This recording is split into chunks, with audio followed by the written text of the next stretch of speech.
Awusuka awuthi ngivele ngiqale phansi ngishele madoda. Mangena ngeke kawubhala inkondlo ndoda.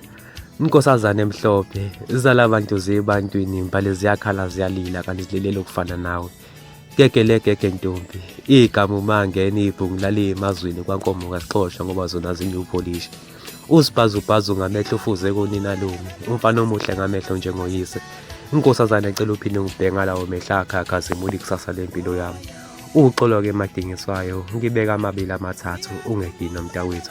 Ngizalwe ethulela kamngoma obuhle balo sebubuna kancane kancane kwembali emagcekeni akithi. Ngidinga kube nguweke imbali entsha emzini kababa. Uthi uma uqhamuka etholela ingizala lifisa ukubuyela ebusheni balo liphenduke intombi. Inhliziyo yakhe iyodwa-ke nje mntawezizwe ngingayithokozela. Bengicele emicabangweni yomuzi ofisa ukugugela kuwo ungawushiyi wakithi komangena. Ngidinga uzoxoxa ngalezo zitho zakho uphinde uzokhanyisa umuzi wakithi ngobuhle bakho obuthingo lenkosazane. Abokhokho befisa ukuvuka emalibeni besho ngazilinye bomangena vukani siyabuqala ubuhle obungaka lamagceke. Inkosazane yolwandle uqobo. Angeke ngankanta kakhulu-ke okungegagu ayiphinde ibonane inkosazane. Izinkomo zakithi zigcwele emadlulwini komele ngiyoziqoqa nanti sidla ngomtsha wendoda. Mangena ngeke kawubhala inkondlo.